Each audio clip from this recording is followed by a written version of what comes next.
you follow me on social media, you have probably seen me post about my superfood probiotic shots that I take every single morning. I've been using these Biome supplements for the past year, and I absolutely love them. Biome is your one-stop shop for supplements that support overall wellness by helping you optimize your gut health. I love taking these superfood probiotic shots to start my day because not only have I noticed a big improvement in my health, they also taste delicious. Head over to biomehealth.com, that's BIOHM health.com, and use my code Hannah for 20% off your order. I'll link it in the description below. Hello, everybody. Happy Friday. Welcome back to another episode of the Byword Show. I'm so glad you're here. Really excited for today's episode. We've got Helen Taylor here with us from Exodus Cry, and this episode I know is going to be a lot. I think we're just going to dive into a lot, and I'm really excited to talk about some of these things. So before we get started, make sure you hit pause, screenshot this episode, and tag us to let us know you're here. I love seeing that you're listening, and let's dive in. So Helen, as we're beginning, would you just introduce yourself, tell us a little bit about your story and how you got involved in the human trafficking world? Well, it's so great to be on your podcast, Hannah, and I just love that really important conversations are able to happen all over the world, really, and people, no matter where they're living, are able to tune in. And even though technology has so many corrupt, harmful uses, I love that in the activism world, it's opened so many doors to really shift culture and bring about really important messages. So it's a total honor to be on your show and chat with you today. My kind of journey into human trafficking began while I was at university, when I first found out about the kind of global horrors of this systemic evil industry. But I think I'd always had a real heart for women in prostitution. And when I was about 16, I got lost in a part of London that it wasn't really an official red light district, but it was just this alleyway where there were sex shops, a couple of strip clubs, some adult bookstores, and there was a woman in a red dress just standing in this doorway, and I realized that she was in prostitution, and she didn't look English to me. She looked Eastern European, and she was just standing in this doorway, kind of rocking her body, just waiting for a customer. And I just remember in that moment thinking, feeling so much rage that this situation before me even existed, and I had the thought that I could be some completely undesirable, perverted, smelly, horrible man that she has zero desire for. But just because I have money, it gives me power, agency, control to purchase access to this vulnerable woman's body in a non-consensual way. She's not consenting to the sex, she's consenting to the money. And so that the immediate power dynamic and inequality of prostitution hit me in the gut. Ended up getting out that area, got on the train, wrote about this in my journal as I was going home in London, and I was just crying the whole way home. And then a few years later at college, finding out that that prostitution was actually, over 40 million women worldwide are exploited in prostitution, and studies show that around 89% of them want to escape. And so just realizing how so many factors push women into a place of forced prostitution. Yes, there's the force, the physical force aspect that a lot of people think of when they think of trafficking, but the fraud and coercion, and even just economic pressures where women feel they don't have choices. And it's not just women, it's children and boys as well.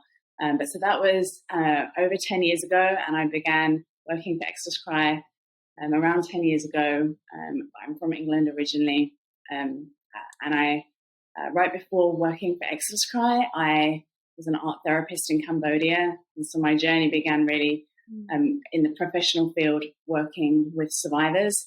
But I always had a heart for those still exploited, still in it, and how do we address these issues upstream? So yeah, that's a snapshot of my story, obviously the tip of the iceberg. Yeah, that's amazing. And so what is the work that you're doing currently with Exodus Cry? What does that look like?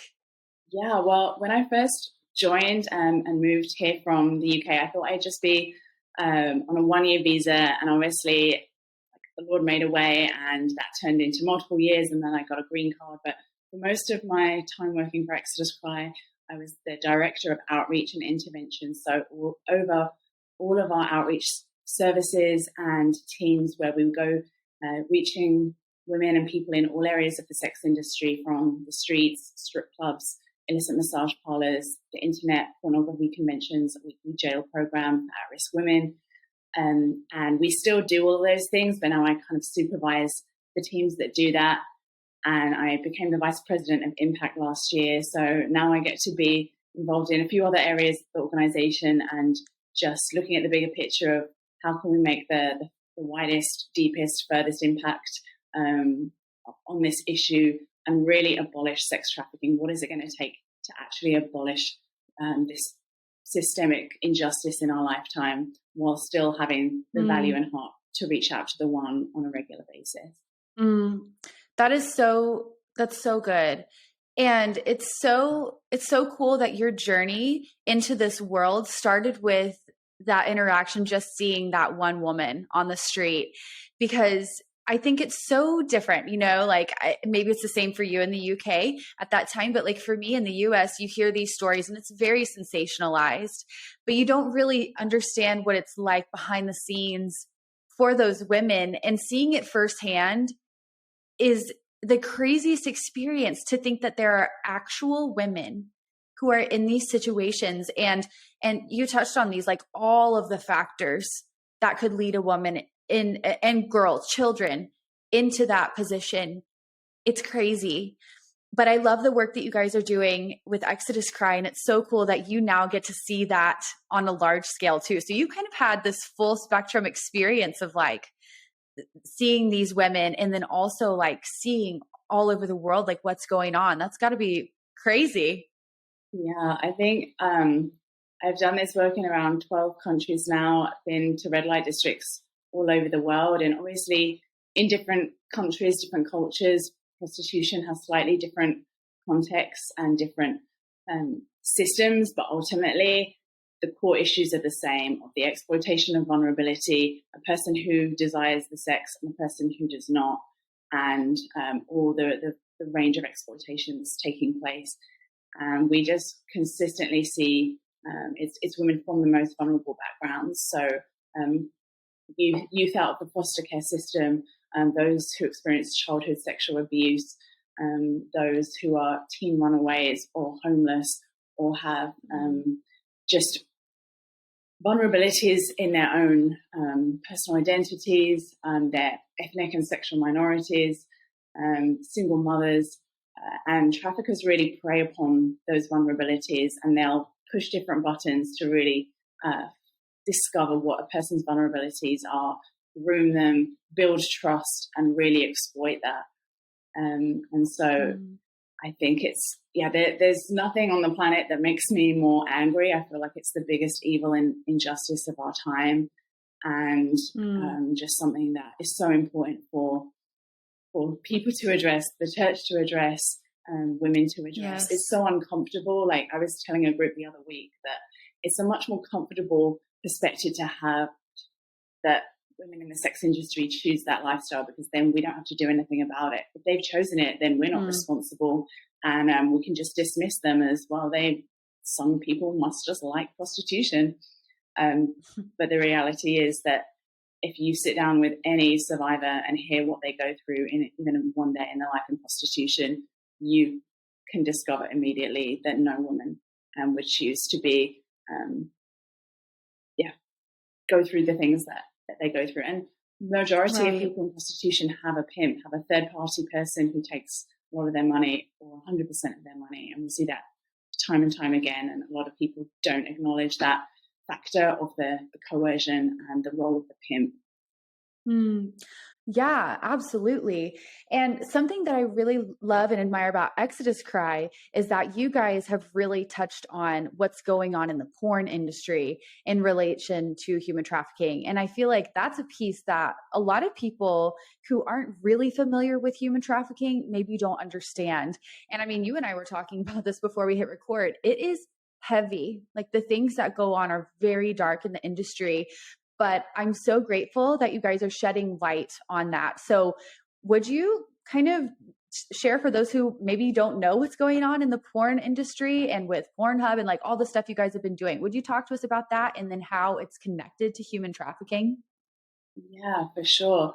And just to even backtrack real quick, because I realized that I shared about my journey and my role, but just as an organization for people who are still wondering, like, so wait, Extra they're going after human trafficking or porn. So we began as an organization, we still are, that exists to abolish sex trafficking, to break the cycle of commercial exploitation. And the ways that we do that is through shifting culture and changing minds, and then direct outreach and assistance to victims and survivors. And William Wilberforce is a real hero of ours, and he abolished the transatlantic slave trade in the 1800s. And it took 20 years to abolish the slave trade, another 10 years to bring about full emancipation for slaves. And in that whole time frame, he tried to pass this law 13 times, but realized that you have to shift the mindset of the culture that had allowed and normalized this way of thinking first. And so we're really committed to shifting the culture and telling the story. We want to change laws and improve anti-trafficking laws around the world, but we really know that to do that, you have to shift the culture. And so we make these films and documentaries and short content on social media platforms. We're really wanting to educate and bring awareness, not just for the sake of bringing awareness, but to actually shift the culture and go after demand. And then we provide therapy for survivors and outreach to victims, which I mentioned before.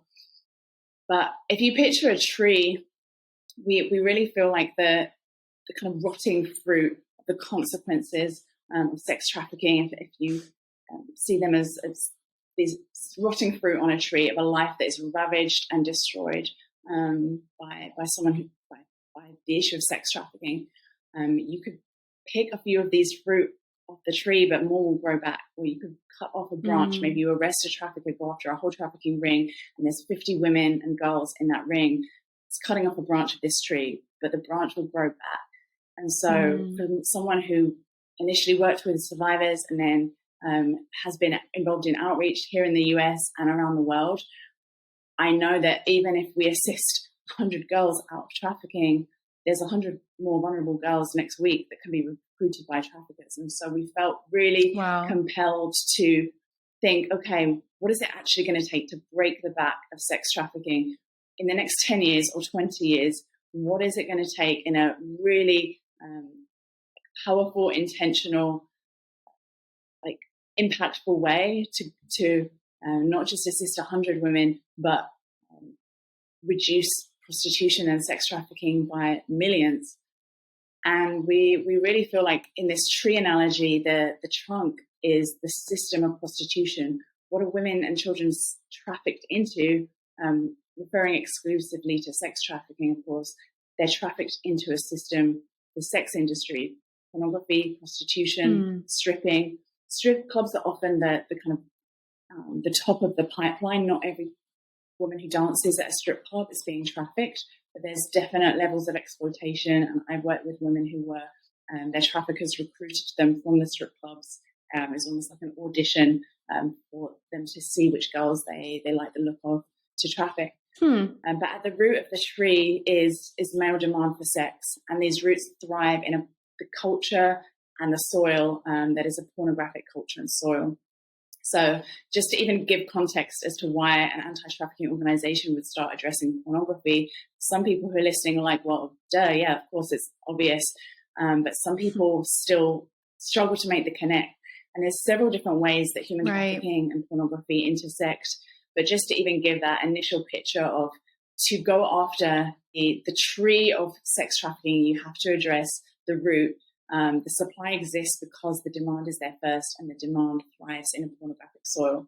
So the first intersection between porn and trafficking is that every single sex buyer that we've interviewed, we have a documentary coming out in a few weeks all about sex buyers. Who are the men who buy sex, the driving force, the economic force behind this whole industry? People talk about the money that traffickers make, but where does this money come from? It doesn't come from a vacuum. It comes from men who are willing to purchase the consent of vulnerable people. Yeah. So every single sex buyer that we've interviewed told us that they were exposed to pornography as a child, and it began a multi-year pornography addiction.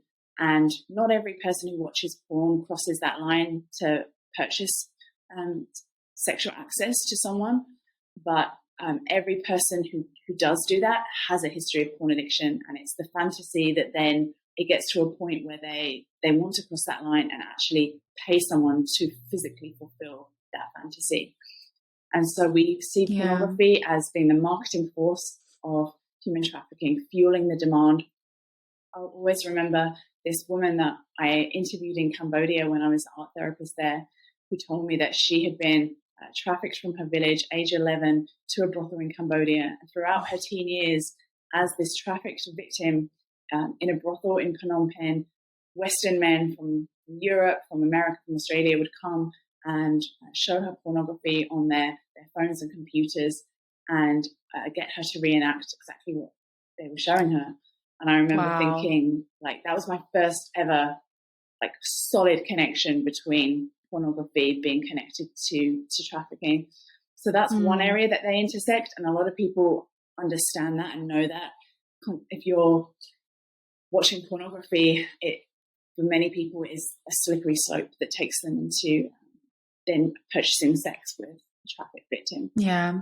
The thing is, there's no way for a sex buyer to know or not know if she's being trafficked or not. Sex buyers don't sit with a girl in prostitution and say, show me your paperwork, I want to check you're over 18.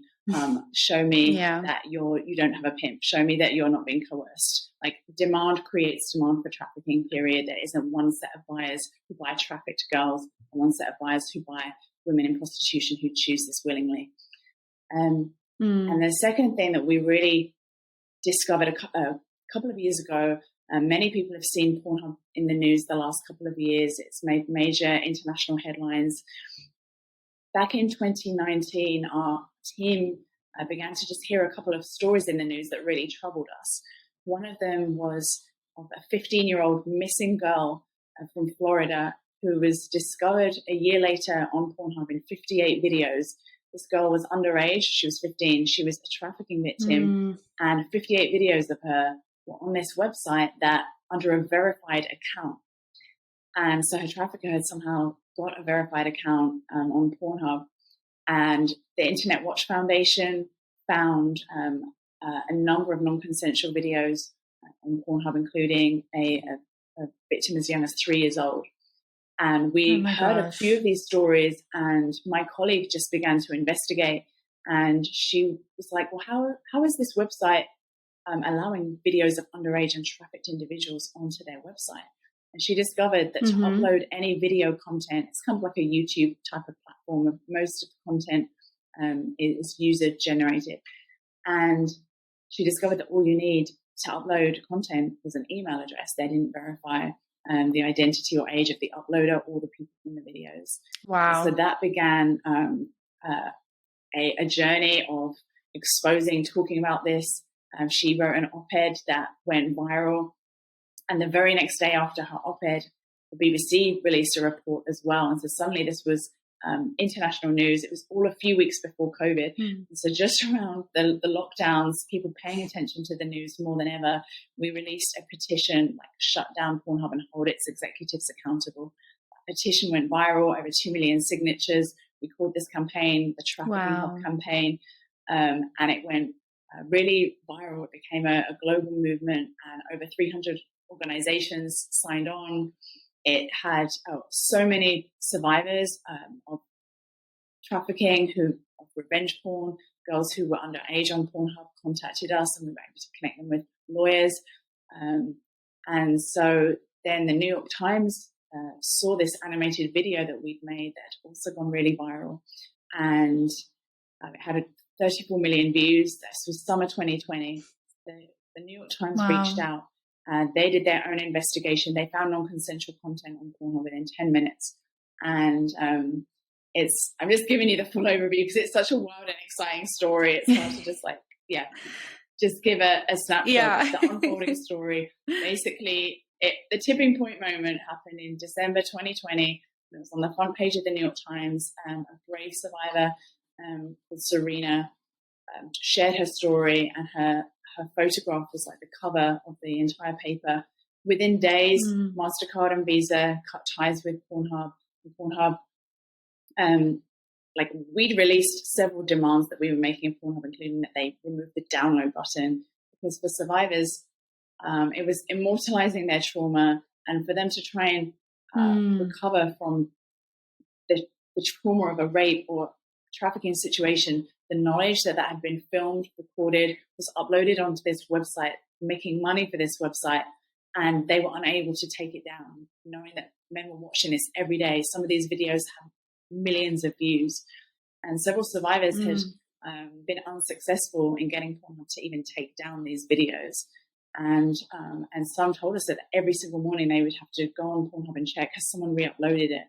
So we said to Pornhub, you have to remove the download button and remove all unverified videos.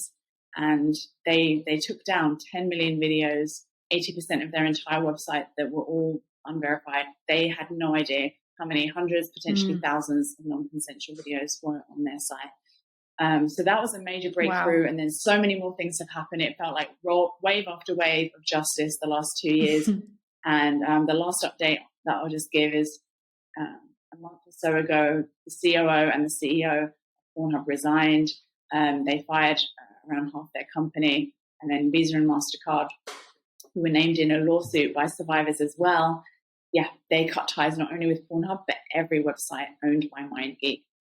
So porn fuels demand, and videos of trafficked individuals are on these porn tube sites mixed in with consensual videos.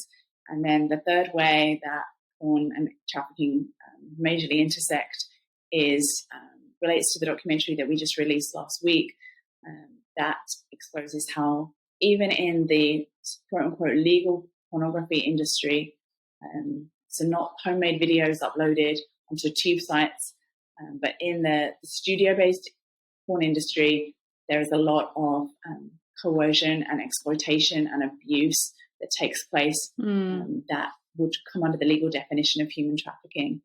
The coercion tactics that pornographers use, several of which they've shared with us on camera in these interviews.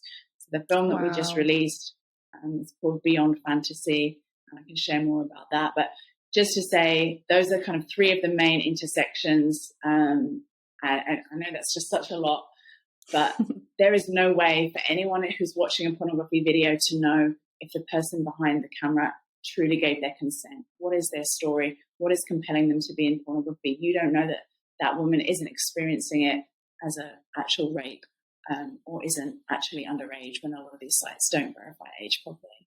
Sorry, that was a lot. No, that's so helpful, because I think that this is just a piece of trafficking that has gone unnoticed for way too long. And I think that analogy with the tree, it makes so much sense, because really the supply is there because there's a demand, and this demand has just been so ingrained in our culture for so long. And like just the over sexualization of women in the entertainment industry and just so many things feeding it, that it makes so much sense that this is what's fueling the issue and prolonging the issue. And so I think it's really helpful to have that explained for people who just really aren't aware, because they think that human trafficking is, oh, I need to be careful walking around at night because I don't want to get kidnapped, but it's so much more complex than that. And it's so much more, just dark and twisted. There's just so much going on behind the scenes. And especially with this Pornhub, I remember that in 2019 when all of that was coming out, and everybody, like, there were so many people I knew that were just absolutely shocked by that, who had no idea that this was going on in the porn industry and that it was connected to trafficking, and that there were like young girls trapped in this and being traumatized. And it's just so crazy. I cannot even imagine. And with that, I remember that Save the Children movement that started going on with that as well. Can you kind of speak to that piece and what that means, and like what was actually going on behind the scenes there? Yeah. Well, we weren't really connected to that in a direct way at all. I feel like that it was interesting because it was during 2020, obviously the lockdown, where so many people were paying attention to things online. But just in general, across the board, it felt like all kinds of injustices were being exposed and captured. And the George Floyd situation captured on camera, the whole of America seeing that video, and just that like cry for a new wave of justice coming out from that. Yes. And I feel like, we were all being connected through this pandemic. There was a lot of sort of almost a collective shared trauma, obviously to varying degrees to a lot of people, but people were losing family members, and the mental health situation of people being forced to stay at home. And it was, 2020 was just a really tough year. And at one point, I remember there was this kind of, I think it began as a Reddit thread about this whole idea of the furniture website Wayfair being used as a cover for trafficking. And that was like later kind of debunked, and there wasn't actually truth to that. And every anti-trafficking organization and law enforcement later clarified that isn't actually, that wasn't real. But I think it just opened up all these conversations. From my memory, that was what sparked a whole new wave of talking about the issue of trafficking. A lot of real concerns about the increase of child abuse for children not being at school, and therefore less situations of child sexual abuse being identified, and people wanting to. There was just a real sense of people were wanting to hit the streets and protest and march, whether it was the Black Lives Matter protests, and then people protesting about the issue of trafficking in a way that I hadn't seen people really want to protest and take on this issue before. And so it was just really interesting that all of those dynamics were happening around the same time that we were talking about Pornhub.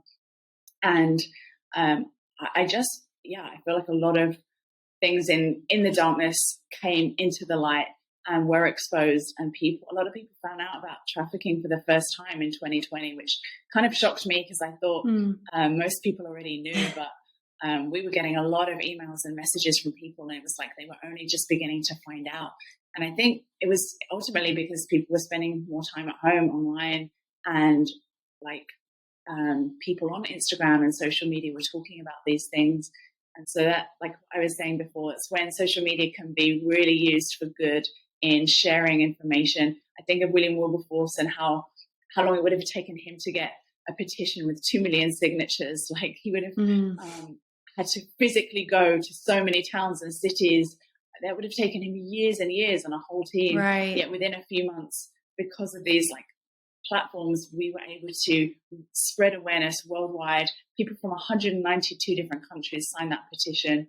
And it was just incredible to see eyes open for the first time. Yes, absolutely. I felt the same way because, like when you are in this world and you're hearing about things that are going on and you like understand human trafficking and the little pieces of it, you sometimes forget that it's not common knowledge to people. And so there are so many times when I've had conversations with people and I'm sharing information that to me is just like, oh yeah, of course, like everybody knows, but it's new information to them that's shocking. And so I even recently have just begun to think like, wow, like this is still new to people, but it's amazing that there are so many more resources through technology, especially with what you guys are doing, all the documentaries and these tools and resources you're creating to continue to spread awareness. And so especially during 2020 with everything that was going on with Pornhub and the steps you guys were taking, have you noticed that there's been that culture shift starting to happen since there's been an increase in awareness in the past few years? Yeah, I really do. Like I feel so encouraged. And even when the with the whole Wayfair thing, my perspective was ultimately like, I don't like conspiracy theories that end up harming our movement because they spread mistruths. And I don't want people thinking that trafficking looks like something that it doesn't, because then what happens is they actually miss seeing the real trafficking situations in every day because they think it looks like the Taken movie or right, kids being sold online in a way that they're not. But ultimately, I was really encouraged that whatever it takes for people to become aware, and passionate, because the reality is that trafficking is happening in our backyards every day. That there are, it's happening in the rural areas, it's happening in cities, it's happening with sex buyers who are ordinary everyday men, but also men in severe positions of power. I feel, for sure encouraged, and also anytime, like when I'm out and about, or just talking to people that I meet, I reference the whole Pornhub thing, and so many people have heard of that story, have tracked with it, and so it really, I think, penetrated the consciousness of culture. People who never considered that pornography and trafficking might be related, they didn't really think about the real lives of the women in porn. People think of pornography as very much their own little private secret habit. It's just them and their sex life, and it's not hurting anyone, and they're just watching their little porn collection. And I think for the first time, it really brought so much out in the open, and people were confronted with the reality of, the women and girls behind the camera, and men and boys too. There's a lot of exploitation happening, and there's people who are filmed against their will, and a lot of revenge porn situations. We heard from many survivors who it was their ex-partner or husband who took videos of them without their knowledge, or while they were sleeping or unconscious or even drugged, and put them on Pornhub. And that was as a sort of revenge situation. Sometimes they even doxed them with putting out their private information. So there's so much, my colleague Lila called it, it's a form of terrorism against women, and the porn companies are complicit. And the credit card companies that facilitate and enable these companies to make billions of dollars are complicit. So I do feel like, the thing with porn in the past, even 5 years ago, if you were to mention exploitation in porn or trafficking in porn, people would have been like, what are you talking about? But now there's definitely a real awareness. And I think a lot of people are still in denial and don't like the idea, especially if they're a porn consumer, like that conversation leads to a place of you're contributing to this harm by watching porn and being a consumer. And that is an uncomfortable place for a lot of people to land a conversation. But I don't hold back. We get to those hard places. If people want to talk about this, then we want to talk about it. Yes, I love that. And I think definitely it's a conversation that needs to be had, even though it's uncomfortable, because truly, I mean, I feel like you guys have seen that is what creates the change and lasting change, especially like you were able to see action taking place when people became aware. And that is just so cool to see. Right along with that, on a larger scale, because I know you have some experience with this too, would you kind of speak to some things that maybe you wish people knew more about policy and prevention when it comes to human trafficking?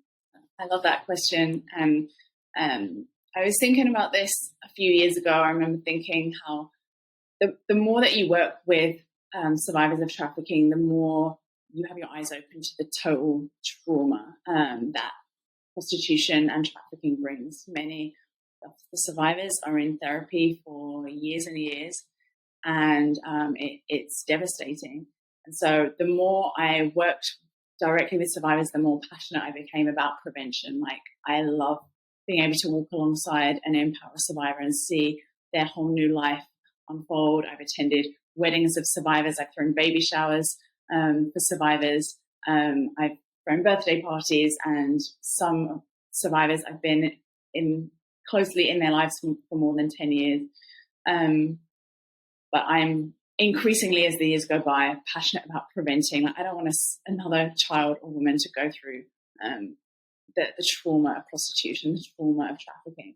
Yes. And to me, prevention is like a two-prong approach. Prevention is identifying who are the most vulnerable people and populations to trafficking, and how can we systemically reduce their vulnerabilities. So that's working with foster care youth, working with juveniles, working with any child who has access to a Wi-Fi connection and access online is at risk of being groomed online. So education and prevention for parents, and just so many pieces. I think it's great for parents and youth to be equipped with the knowledge of the signs of human trafficking and how to spot, how to intervene, and how to be self-aware.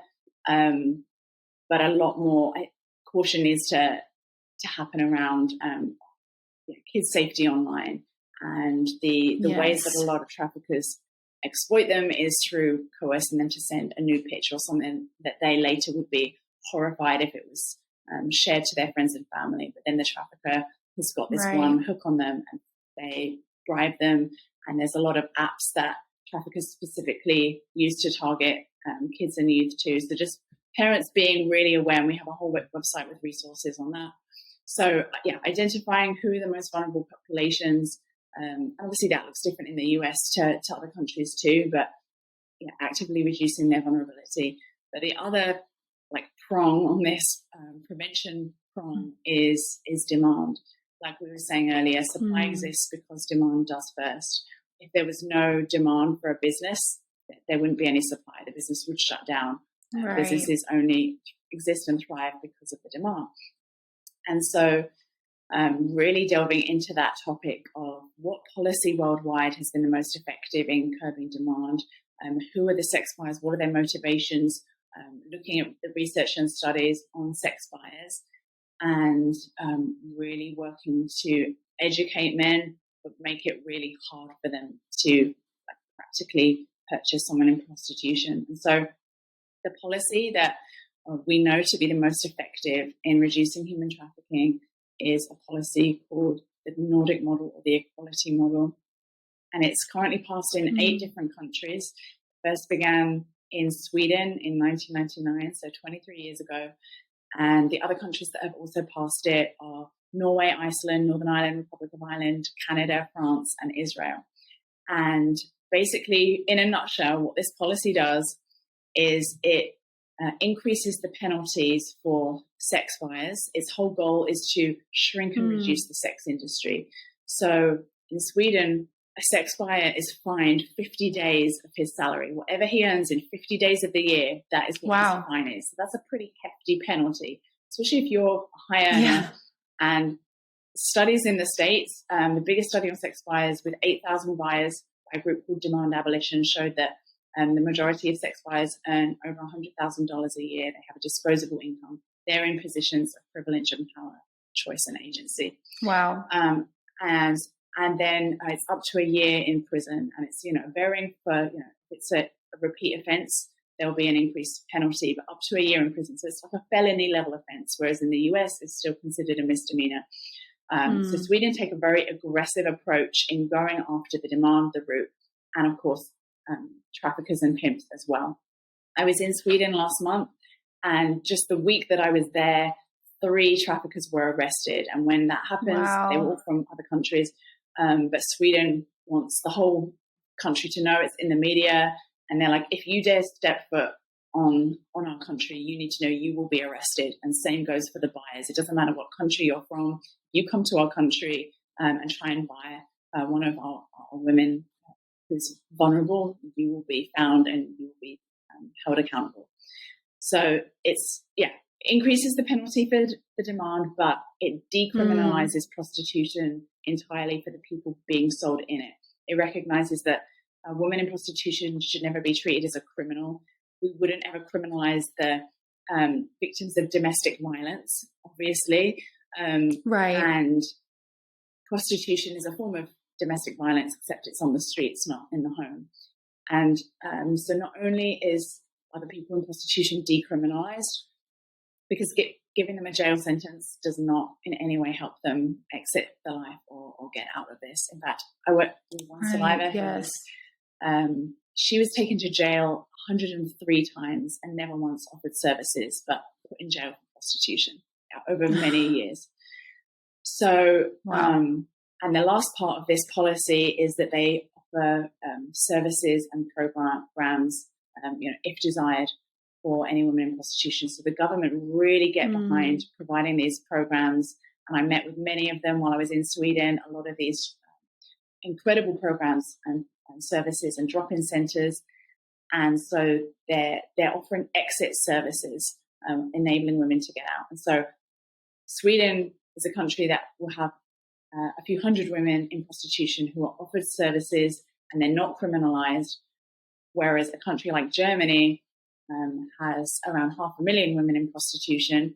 The vast majority, between 80 and 90%, are from Eastern Europe. The three countries consistently that I was told was Bulgaria, Hungary, and Albania, and Romania as well. And 1 to 1.5 million men every day in Germany buy sex, and where it's fully legalized in countries like Germany and the Netherlands. Everyone knows the infamous Amsterdam windows. I was also in Germany and the Netherlands last month too, and just seeing how if a bachelor party is going to go and buy women in prostitution, they'll go to Amsterdam, they'll go to Germany, they'll go to countries that fully legalize prostitution. They won't be going to Stockholm, Sweden, where they could be arrested and fined and even imprisoned. Yeah. And so we just take a real, an approach that fully supportive of this Nordic equality model. And there's lots of organizations in the US that are trying to bring it to the States, kind of state by state. And I think it's really important because there's also another movement to fully legalize and decriminalize prostitution. And most people don't realize that full decriminalization includes the sex buyers and the pimps. So if you hear talk about policy, you always want to find out exactly what they're referring to. And I've heard people be like, well, the prohibition approach clearly doesn't work, so we should just legalize prostitution and that'll help the police really go after the real trafficking victims.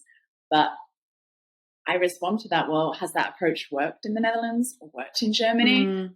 No, it hasn't at all. It's normalized as a culture, prostitution. And I really believe there'd be a lot of men deterred from buying sex. And well, we know men are deterred from buying sex where it's a felony level offense. So that is a policy that, in 20 years' time, if we could see the majority of countries known for sex tourism pass that law, that would be like a first step in really helping a culture and a country understand prostitution correctly and being able to offer proper exit services and housing and all the things people need to actually exit prostitution. So we have a lot more information about that on our website. We've made some great educational videos about it as well. And I would love to see more lawyers get into this work who are passionate about this and want to work to bring about the Nordic model in America. That is so amazing. Absolutely. I think it's so cool that we have that as a model and something to work for and strive for. And so in the States, are there things that you would suggest as far as action steps we can take to just get closer to having that be our reality one day? Yeah, for sure. Well, I think the first piece of advice I'd recommend to everyone is to really get educated. Like, a lot of people find out about this issue and their immediate question is, what can I do? How can I help? Like, how can I donate or how can I volunteer? I want to come out with you on outreaches and reach the women as well. And I love that. And I totally understand that because that was my exact response when I first found out fully about this issue. I can't overemphasize the importance of really taking the time to educate yourself, because then you become an abolitionist yourself through your own knowledge and expertise. Read books by survivors, listen to podcasts, and I can recommend a few in a second. And obviously, I feel like the best starting point would be to watch our first documentary called Nefarious Merchant of Souls. We put it on YouTube for free. It won like more than 20 film festival awards. It's been shown at the UN and in parliaments all around the world. It's been used to change laws and educate about the Nordic model. Wow. So that gives a really fantastic global overview of understanding human trafficking. So anyone listening has not seen that film and you have a heart for the issue of trafficking, that's an absolute minimum starting point. And we also have a podcast as well that really goes deep and interviews a ton of amazing advocates and survivors and experts in this field.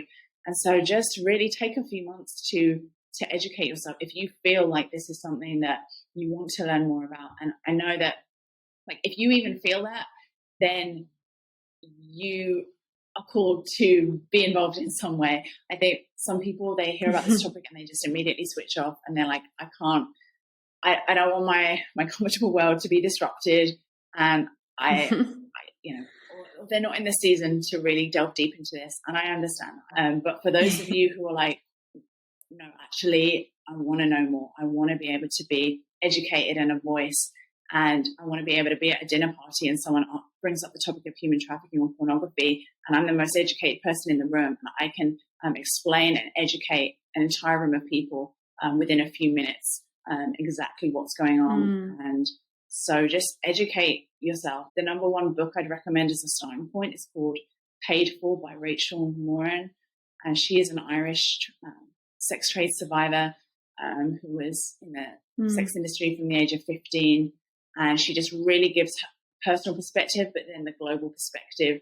And it was just one of the most like hard-hitting books out of the 50-plus survivor memoirs and other books I've read. So I'd recommend that as a starting point. And checking out our website, following us on social media, tracking, and other organizations as well. There's lots of amazing anti-trafficking organizations who are doing a phenomenal job of educating and have podcasts. And so I just say never underestimate the season of educating yourself and having that be a goal, to be able to be knowledgeable, articulate, and being able to convince someone. Like if I'm in an Uber ride, because of my British accent, I often get asked like, what are you doing in America and what's your job? And sometimes in like a 15-minute car ride, I'm able to educate them about prostitution and trafficking, and then give them a business card and business cards with the films.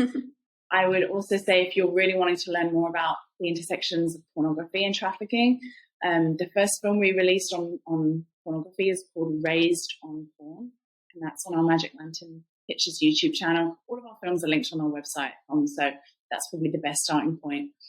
And that film, it's only 35 minutes long, but it really unpacks the impact of childhood exposure to pornography and how it leads to different behaviors and addictions. And it's really such a profound and important starting point for understanding the impact of pornography on the brain. And then the series that we just released called Beyond Fantasy, the first episode is called Barely Legal, and the second and third episodes are coming out in the next few weeks. One will be on hardcore and one will be on the rampant STDs in porn. That episode is called Unsafe Sex. And it's a project that we've been working on for around 10 years. And every single person interviewed in the film is in the porn industry, formerly or currently. So it's the biggest expose on the porn industry of any documentary ever made, in my opinion. And the things that these people say on camera, you would not believe.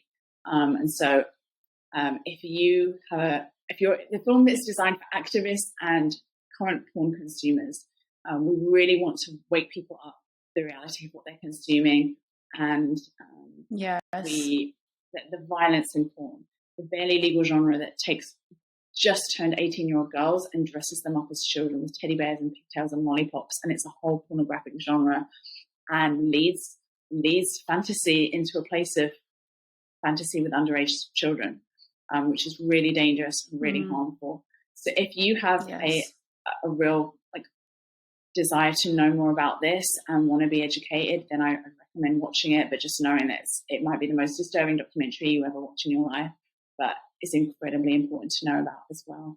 So yeah, all of our films and resources are on our website, and we love people to stay connected with us and support the work we're doing.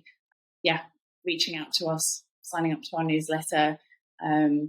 And there's lots of organizations doing phenomenal work as well. There might be like smaller organizations in your own local city that you could volunteer with in a hands-on way. And I really encourage people.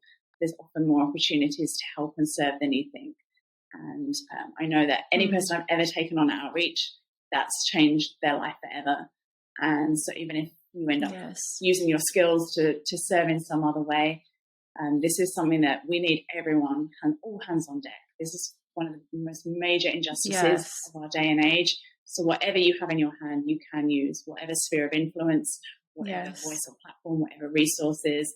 You, Hannah, having this podcast and platform and desire to spotlight this topic, you're using what's in your hands. So I feel like people sometimes think, oh gosh, if I want to really fight human trafficking, I've got to become a therapist. Like that's what I should do to then help survivors.